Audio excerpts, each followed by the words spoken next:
Aleluya. Gloria a Dios. Seguimos, hermanos, esta semana en nuestro estudio de la palabra del Señor. El mismo que nos hizo, también nos ha dejado escrito mucho consejo para nuestra vida. Amén. Muchas palabras que nos alimentan, nos guían, nos ayudan a seguir delante de Dios. Gracias, Señor. Esta semana estamos en el libro de Lucas, su capítulo 11. Lucas capítulo 11. Y vamos a empezar en el versículo 29. Leeremos Lucas 11, 29, de ahí hasta el 36. Amén, gloria a Dios. Dice así, en el nombre del Padre, el Hijo y el Espíritu Santo. Y apiñándose las multitudes, comenzó a decir: esta generación es mala, demanda señal, pero señal no le será dada, sino la señal de Jonás. Porque así como Jonás fue señal a los ninivitas, también lo será el Hijo del Hombre a esta generación. La reina del sur se levantará en el juicio con los hombres de esta generación y los condenará, porque ella vino de los fines de la tierra para oír la sabiduría de Salomón, y he aquí más que Salomón en este lugar. Los hombres de Nínive se levantarán en el juicio con esta generación y la condenarán, porque a la predicación de Jonás se arrepintieron. Y he aquí más que Jonás en este lugar. Nadie pone en oculto la luz encendida, ni debajo del almud, sino en candelero, para que los que entran vean la luz. La lámpara del cuerpo es el ojo. Cuando tu ojo es bueno, también todo tu cuerpo está lleno de luz, pero cuando tu ojo es maligno, también tu cuerpo está en tinieblas. Mira pues, no suceda que la luz que en ti hay sea tinieblas. Así que si todo tu cuerpo está llena de luz, no teniendo parte alguna de tinieblas, será todo luminoso, como cuando una lámpara te alumbra con su resplandor. Aleluya. Vamos hasta ahí, hermanos. Vamos a orar. Padre Santo, delante de ti estamos. Queremos aprender de tu palabra. Queremos, Dios mío, entenderla y crecer por ella. Padre, ayúdanos en esta hora, danos entendimiento, danos la gracia para poder hablar de las cosas santas, Señor, que tú enseñabas cuando andabas sobre la tierra, para edificación de tu iglesia. Señor, ayúdanos, Dios mío, a crecer. Tome control de esta atmósfera, tome control de mi lengua, Señor, y que podamos recibir tu palabra hoy. En el nombre poderoso de Cristo Jesús te lo pedimos. Amén y amén. Gloria a Dios. Pueden sentarse, hermanos. Empieza Jesús hablando de una generación perversa. Una generación pidiendo señal, demandando señal, cuando el Señor Jesús ya les había dado muchas señales, más que suficiente. Él conocía el corazón de ellos, de cada uno. Y Él dice que iban a ser condenadas. Porque dice que con la sabiduría que Dios le dio a Salomón, dice que la reina del sur, ella vino desde muy lejos, de los fines de la tierra, dice, para oír a alguien como Salomón. Y ella que alguien más que Salomón estaba entre ellos. Amén. Entonces, luego dice que Nínive, aún los hombres de Nínive, que son conocidos, hermanos, por ser tan pecaminosos, ¿verdad? Aún ellos, que en otra parte de la Biblia Dios dijo que ni sabían la diferencia entre su mano izquierda y la mano derecha. Pero ellos se arrepintieron cuando Jonás les predicó, cuando Jonás les advirtió, se arrepintieron de sus malos caminos. Pero esta generación, escuchando la prédica de Juan el Bautista, luego de Jesucristo, el Hijo de Dios, y aún así no querían cambiar sus malos caminos. Querían seguir en lo mismo, demandaban más, y nada era suficiente. Entonces dijo, bueno, la única señal que les va a ser dada es la de Jonás, dice. ¿En qué se refería? A que así como Jonás estaba 3 días y 3 noches en la barriga de ese gran pez, el Hijo de Dios iba a estar 3 días y 3 noches en la tierra y luego se iba a resucitar. Esa es la señal para que todos se arrepientan. Aleluya. Dios manda a todos a arrepentirse, todo hombre. Yo quiero leer, antes de seguir adelante, en el libro de Hechos, capítulo 17, voy a leer unos versículos, yo considero muy importante. The book of Acts, chapter 17, Hechos 17. It's after John. Hechos 17, versículo 29 al 31. Dice, siendo pues linaje de Dios, no debemos pensar que la divinidad sea semejante a oro o plata o piedra, escultura de arte y de imaginación de hombres. Aquí está hablando en especial a personas que creen en estatuas, creen en dioses, ¿verdad?, paganos y otros dioses hechos por el hombre. Dice que nuestro Dios no es nada de eso. El Dios verdadero no es nada de eso. Después dice, en el 30, pero Dios, habiendo pasado por alto los tiempos de esta ignorancia, ahora manda a todos los hombres, en todo lugar. Esta palabra, si usted dice, ¿me están hablando a mí? Sí, amén, es para todos nosotros.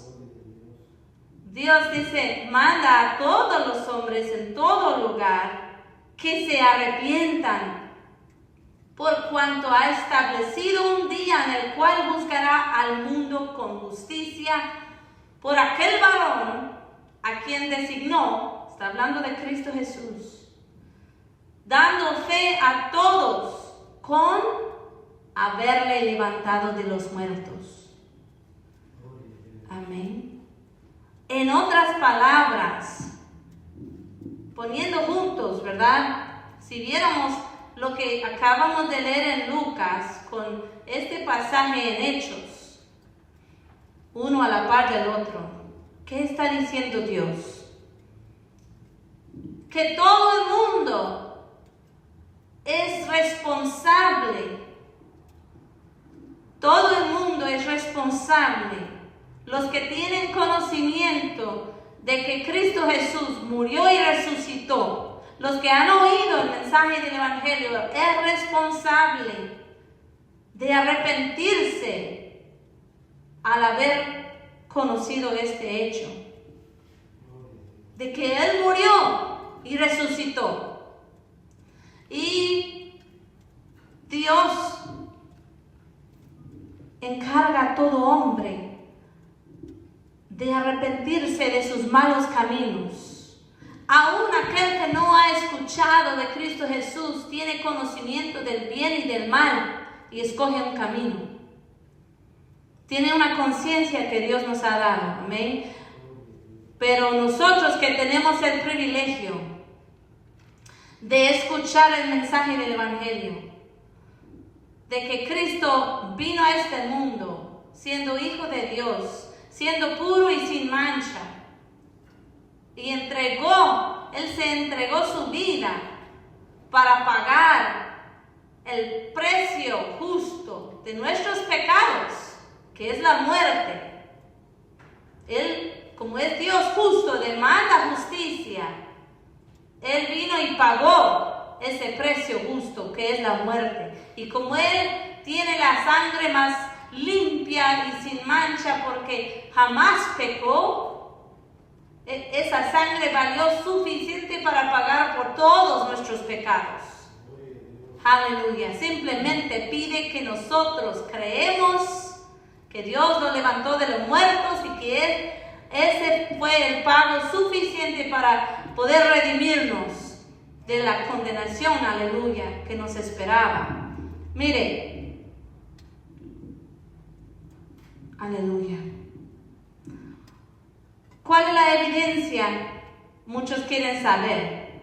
Muchos dicen, es que no hay evidencia. ¿Cómo voy a creer que eso sucedió? Pero no analizan, no buscan saber. No les interesa saber. Al que le interesa y hace sus investigaciones, encuentra la evidencia, porque hay mucho. Aleluya. Alabado sea Dios. Voy a hablar un poquito sobre eso, ¿verdad? Para el que quisiera saber más, siempre podemos ir y indagando más. Uno encuentra mucha evidencia, pero voy a hablar unos puntos, ¿verdad? Hay muchos, tenemos muchos documentos históricos. Esto que leemos le llamamos Biblia, pero la realidad es que son hombres y mujeres, amén, que fueron testigos de eventos en la historia del mundo y vieron lo que vieron, presenciaron lo que presenciaron, luego lo apuntaron y fue juntando esa información, los documentos más, los que tenían más, que todos estaban de acuerdo, los expertos, que estos no tenían defectos, que todo era de acuerdo, ¿verdad? El uno con el otro. Tenemos 66 libros que hablan de un mismo solo Dios, de 3 continentes y diferentes idiomas, con el pasar del tiempo de 1500 años, ¿verdad? Desde que escribió el primero hasta que escribió el último, con el mismo mensaje de lo que Dios ha propuesto para salvar al hombre. Aleluya. Y en cuanto a la resurrección de Cristo Jesús, hay testigos. Yo voy a leer. Dice en 1 Corintios 15, versículo 6, dice Pablo, después Jesús apareció a más de 500 hermanos a la vez. O sea, después de haber resucitado, Él apareció a más de 500 hermanos a la vez, de los cuales dijo, muchos viven aún y otros ya duermen. Pablo dijo eso en el tiempo que él escribió eso. Muchos de esos testigos todavía estaban vivos. ¿Por qué es importante? ¿Por qué es impactante? Porque si ya habían muertos, y si yo digo, habían 500 testigos, pero ya se murieron pues no tiene peso eso, nadie puede hablar con ellos.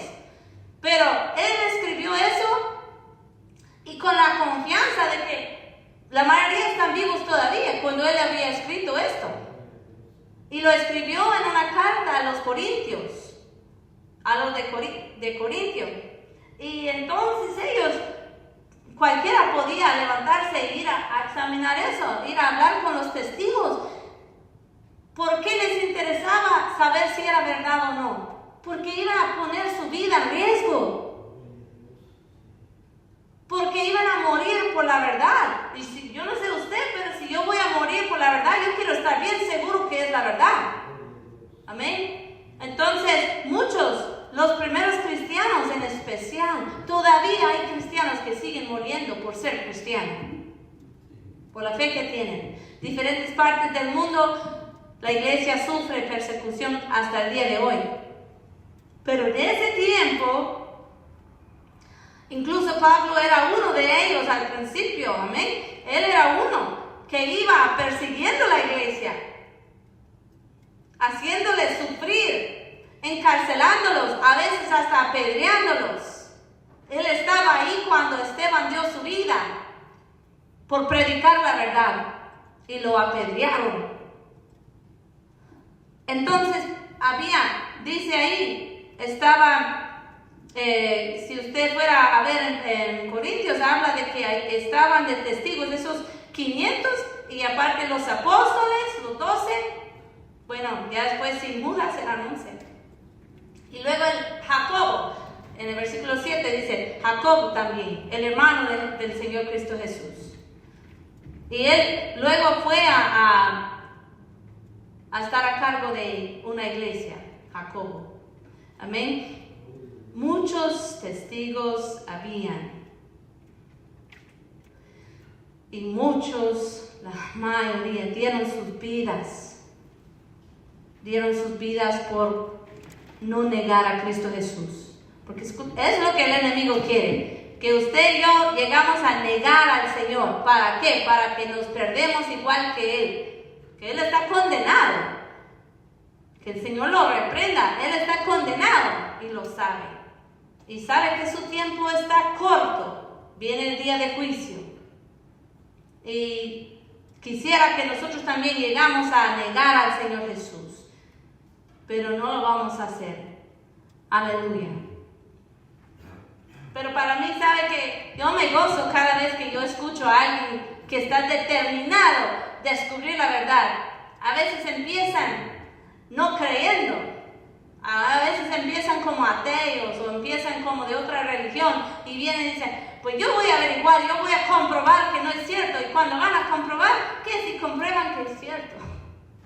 Aleluya. Hay una película que se llama El caso por Cristo. Creo que así se traduce. The Case for Christ. El caso por Cristo. Y ahí podemos ver muchas evidencias. Pero yo quiero contarles de uno que era abogado. Había un abogado defensor. El mejor abogado defensor del mundo en ese tiempo. Literalmente, él está en el libro Guinness de récord mundiales. Él ganó más juicios por asesinato consecutivas que cualquier otra persona en la historia. Más de 240 casos, él iba seguido ganando. ¿Y quién hace eso? Alguien que tiene una mente bien hecho para las cosas legales. Alguien que reconoce evidencia. ¿Y qué califica como buena evidencia? Por eso él ganaba.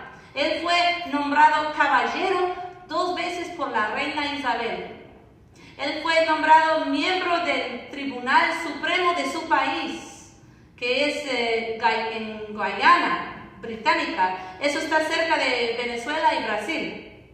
Lo puede uno buscar. Su nombre era Sir Lionel Luckhoo. En español sería el señor Leonel y el apellido Luckhoo. Luckhoo.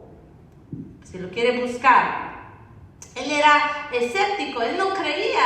Él tenía, no voy a decir no creía, tenía sus dudas. muchas dudas acerca de la resurrección. Y un día alguien le preguntó: Señor, usted es el mejor abogado en el mundo. ¿Alguna vez ha utilizado tus extraordinarias habilidades legales para analizar los registros históricos relacionados con la resurrección, para llegar a un veredicto fundamentado sobre si Jesús resucitó o no entre los muertos? Y les respondió: no lo he hecho, dijo. No lo he hecho, pero lo haré. Como que lo agarró como un desafío, lo voy a hacer. Y gastó años investigando, porque el que de verdad quiere saber la verdad se mete a estudiar. Y al final sacó su conclusión. Y les voy a recitar una frase que él escribió que resume su conclusión. Dijo: yo afirmo categóricamente que las pruebas de la resurrección de Jesucristo son tan abrumadoras que obligan a aceptarlos, ya que constituyen una evidencia que no deja lugar a dudas. Aleluya.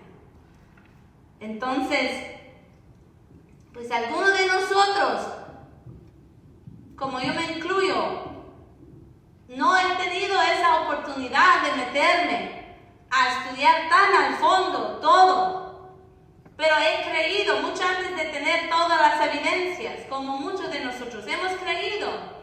¿Por qué? Porque la experiencia que hemos tenido caminando con Dios, de que hemos conocido quién dice Él que es,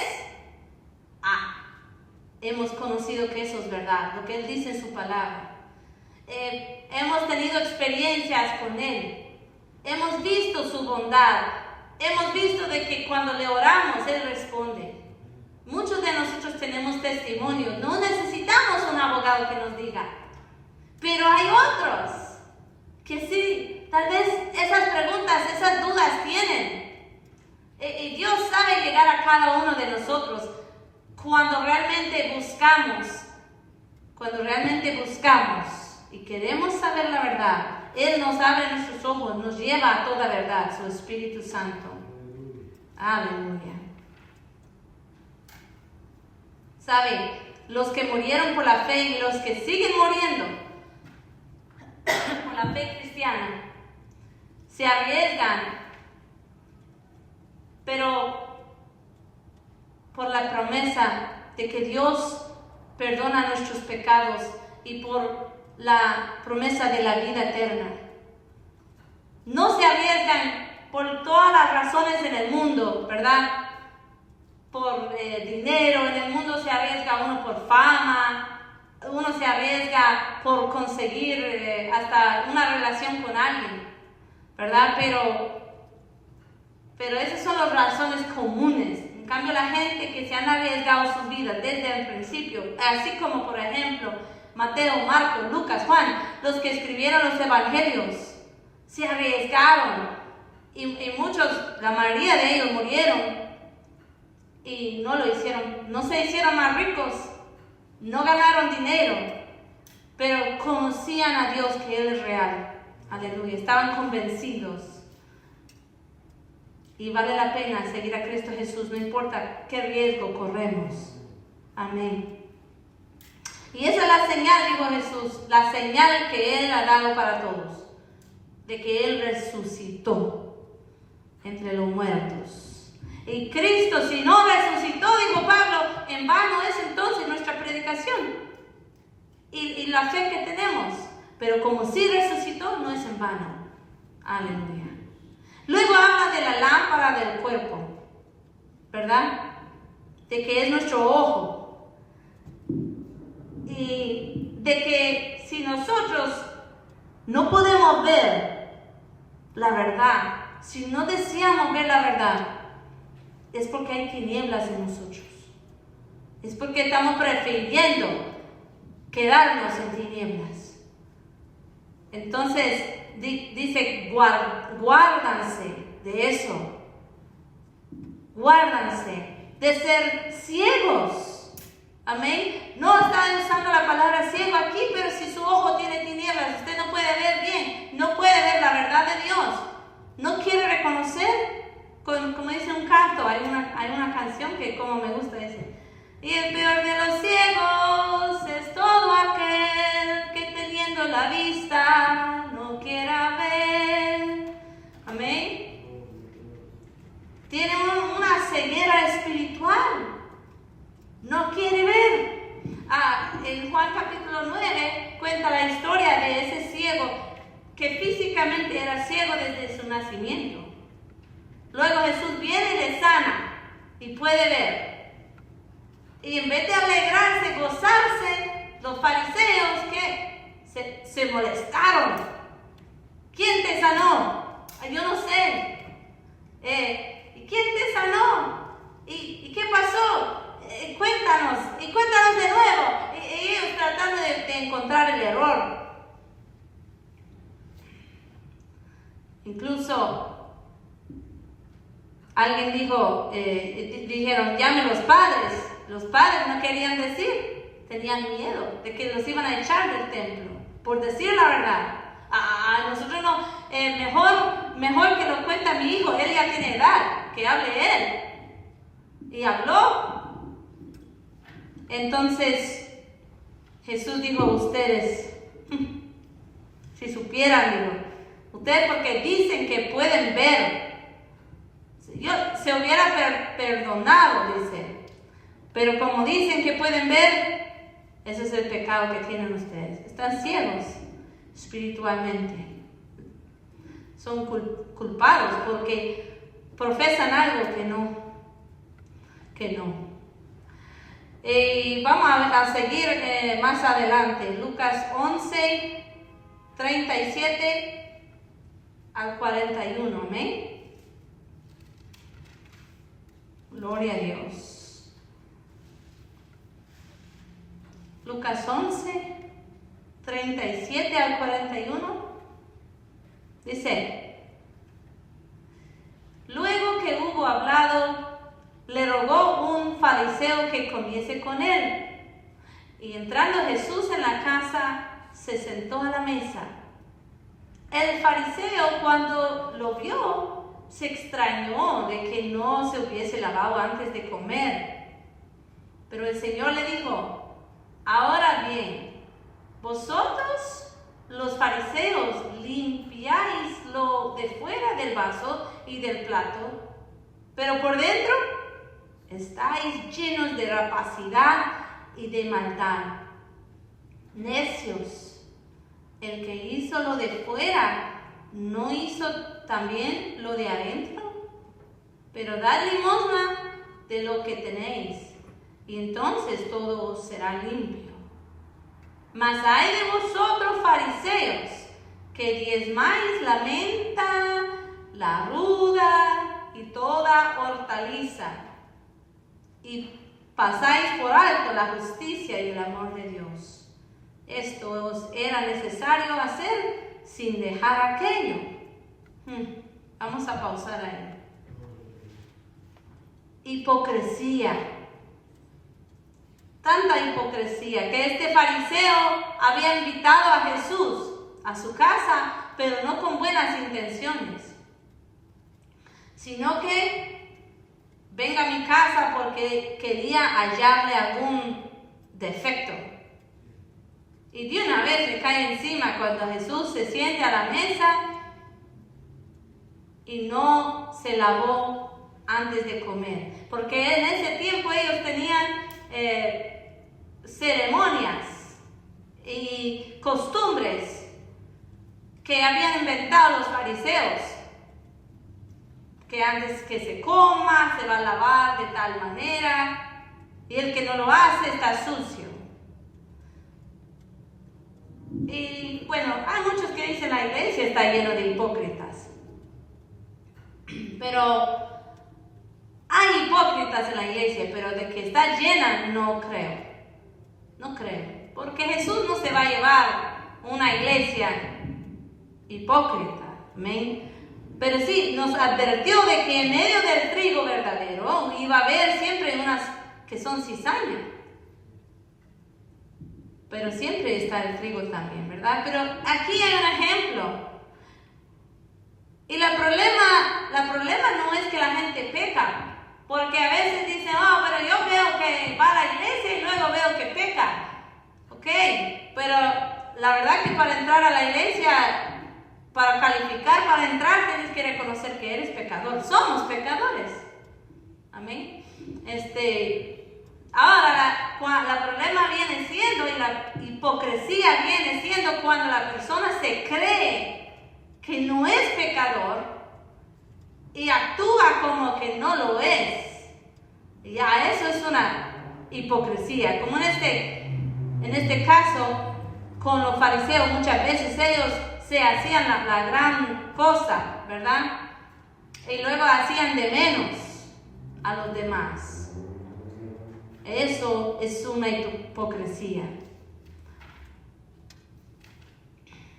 Lavarse las manos no era, como dije yo, una ley dada por Dios, sino que una tradición instituida y regida por los fariseos. Un acto de legalismo, y Jesús no iba a participar en eso. No es malo lavar las manos, pero nadie en la historia del mundo ha tenido manos más limpias que las de Jesús. ¿Quién subirá al monte de Jehová y quién estará en su lugar santo? El limpio de manos y puro de corazón. Las manos de Jesús eran limpios y su corazón perfectamente puro. En contraste, tenemos los fariseos como que se aseguraba que sus manos estaban limpias. ¿Por qué? Porque pasaban el agua encima. Pero su corazón, sucio. Y Jesús usa ideas que podemos entender. Nosotros sabemos que si lavamos trastes, hay que lavarlo de adentro, no solo lo de afuera. No tiene sentido.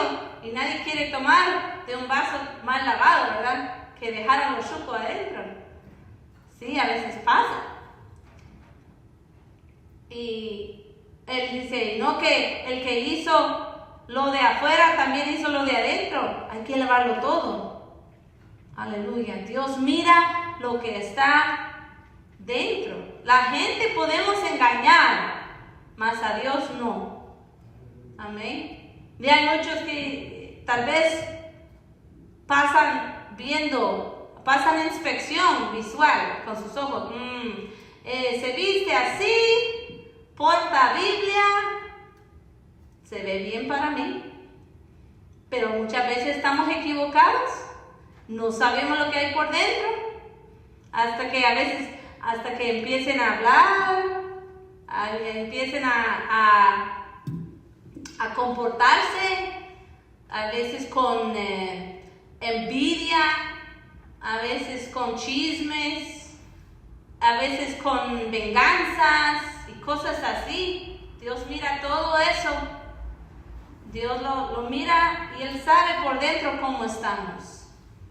En cambio, la persona que reconoce y se va limpiando a través del tiempo, en su corazón va limpiando, Señor, quítame este orgullo, Señor, quítame esto que me ha costado perdonar a fulana, a fulano.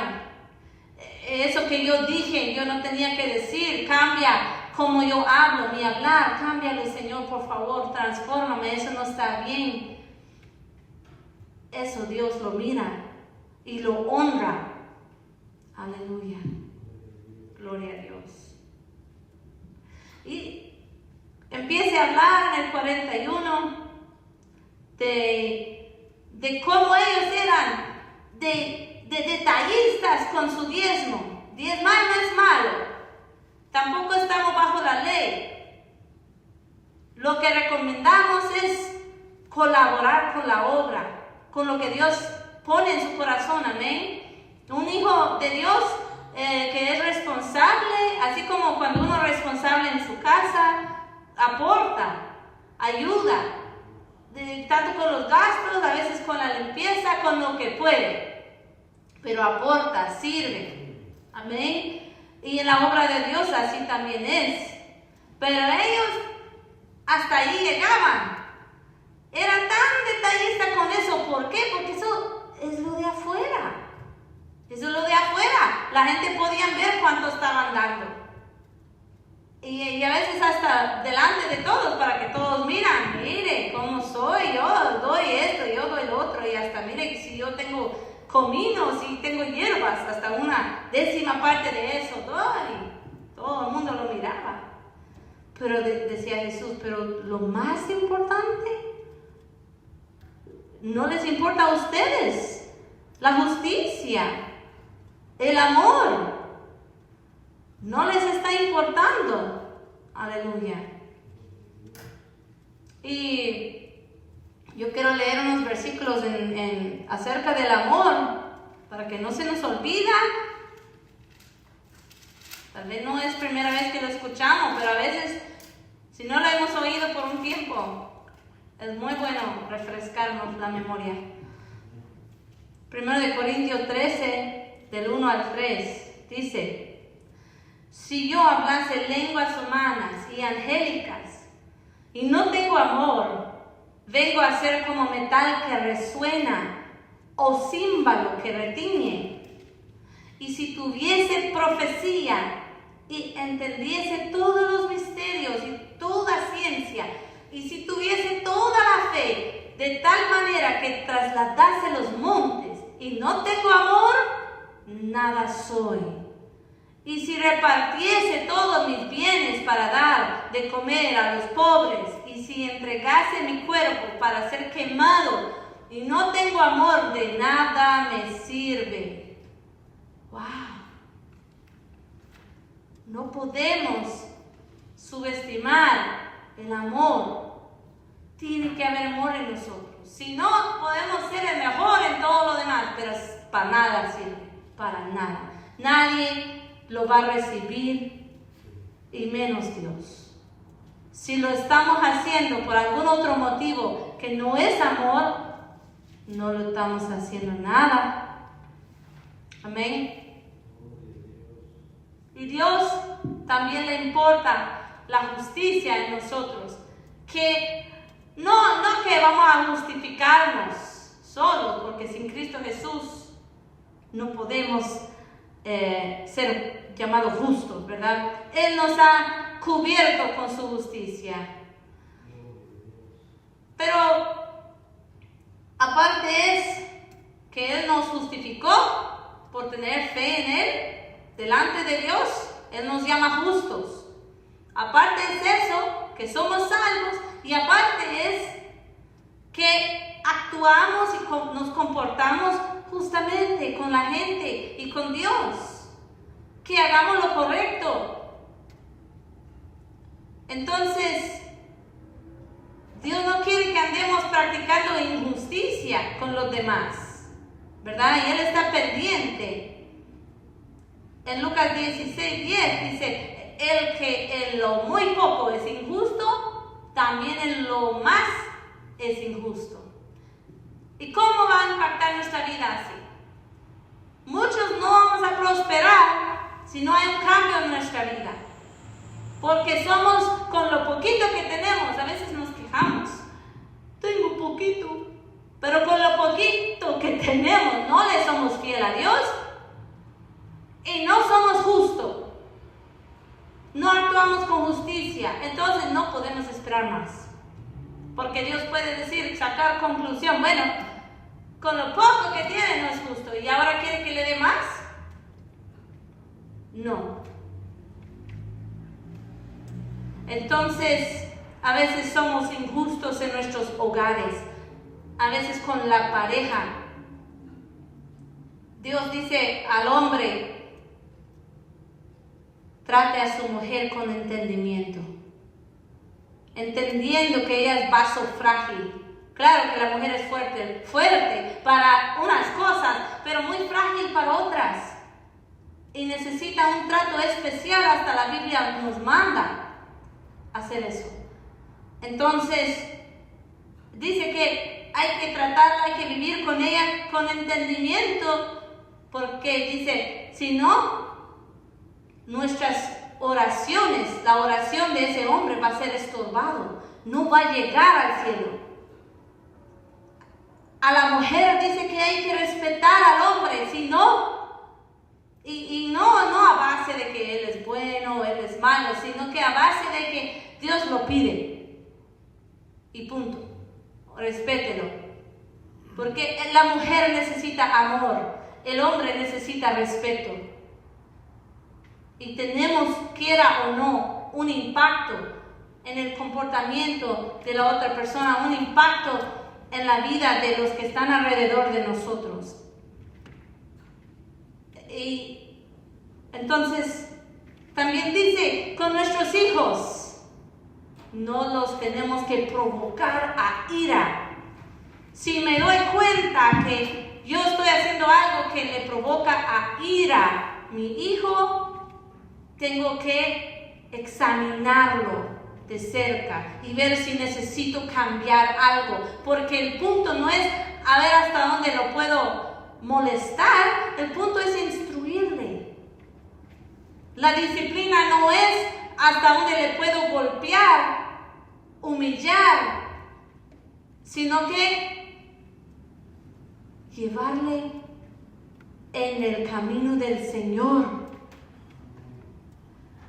Corregirle, claro, pero también con amor, con paciencia, con un ejemplo. Darle ideas, cómo puede superar, decirle qué es lo que puede hacer, no solo qué es lo que no puede hacer. No puedes hacer esto, no puedes hacerlo. Entonces, ¿qué puedo hacer, papá?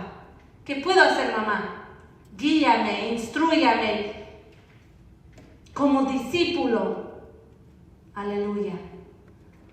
A los padres, para ser justo con un padre o con una madre, debemos de honrarles como padre y madre que son, no menospreciarles. Y yo no estoy hablando como persona que es perfecta en ninguna de estas áreas. Yo soy una persona que está luchando en todas estas áreas. Y le pido a Dios que me ayude. Pero que hagamos eso, hagamos la lucha. Algunos de nosotros nos preocupa más el paycheck o el título o las propiedades o yo no sé, la apariencia, cómo me miren. Y yo no sé qué es lo que nos hace afanarnos, nos hace perder en algunas de estas áreas, pero hay que trabajarlas. Hay que trabajar en ser, no por la salvación, pero por agradar a Dios, por obedecer a Dios, por amor. Jesús dijo que si me aman, me van a obedecer, van a guardar mi palabra. Y estos son los consejos que encontramos en su palabra. Debemos de trabajarlo. Aleluya. Y luego todo lo demás nos va a salir bien. Nos va a salir como consecuencia. Nos va a salir mejor cada cosa por haber obedecido a Dios en estas áreas. Amén. Aleluya. Gloria a Dios. Entonces, incluso algunos van a llegar a tener bienes materiales, pero no las bendiciones. ¿Cómo es eso? A veces hay quienes llegan a tener lo material, pero en su corazón hay un vacío. En su casa hay a veces discordia, hay duda. A veces hay depresión, opresión, preocupación, ansiedad y toda esta cosa. Cuando la Biblia dice que la bendición de Dios es la que enriquece y no añada tristeza. El que está siguiéndole al Señor, el que le obedece a Dios y sigue la guianza del Espíritu Santo, va a tener paz, va a empezar a tener unidad, va a tener fe en su hogar. Esperanza cuando otros no la tienen, gozo. Esas son las bendiciones de Dios. Amén. Gloria a Dios, hermanos. Esto Esta es la porción de este día. Nos va a servir mucho más si nos ponemos a meditarla. Es mi recomendación que llevamos esta palabra al corazón y le pedimos al Señor que no lo deja ir de ahí, que regularmente meditamos en la palabra de Dios. Lo demás vendrá por añadidura.